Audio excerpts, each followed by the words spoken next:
Hi there, happy hump day and welcome to Wednesday. So we are already well into the year. And so you might be thinking, it's too late to start thinking about the new things that I need to do in 2020. Well, the good news is it's never too late. It's never too late to think about new things, new ideas, new skills or techniques that you need to acquire to help you progress your career to where it is you want to get to. So what I'm going to do is I'm going to take you through an activity. And the good news is it's easy and it's also fun. And it's what I call a personal skills audit. So this is your opportunity to spend some time thinking about the skills that you have now and the skills that you want to have in the future to help you get to where it is that you want to get to. Now you might be thinking, why would I bother doing a skills audit? What's it going to give me? Well, what it comes down to, at the end of the day, your career is your responsibility. And so the more you're willing to invest, the more time you devote to thinking about where you are and where you want to get to, and how you're going to do that, the better off you'll be in the long run. So as I was saying, it's fairly simple. 5 key steps. Step number 1, find a nice location. You could do it over the weekend, or perhaps it's when you've got some time one afternoon if you get to finish work a little bit early. What you want to do is sit down and think about all the skills that you've got, but you want to look at those skills through a number of different lenses. So you need to think about the technical skills that you've got. So these are particular skills that you might have acquired throughout the course of your career. They might be specific to the role that you currently have. There may also be some more functional type of skills that you have, and then there'll be behavioural skills. So those behavioural skills are often skills that will transcend particular roles and industries. You take them with you wherever you go.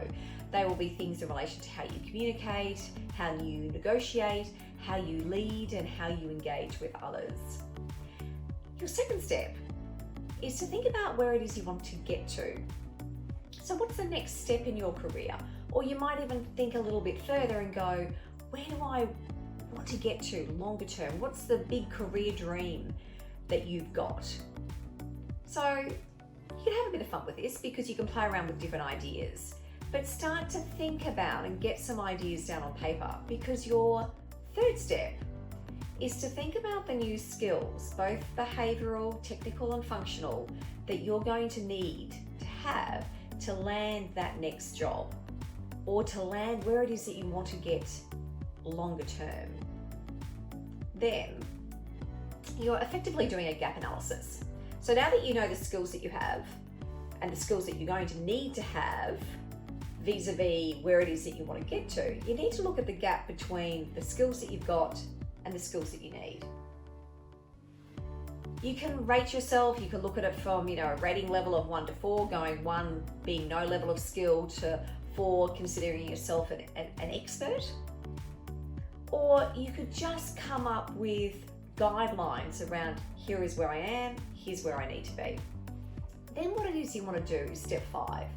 Think about what activities, what learnings, what is it that you need to do to close that skill gap? Do you need to go off and get an additional qualification? Are there additional articles, readings that you could do? Is there a professional association that you need to join? Journals that you need to subscribe to?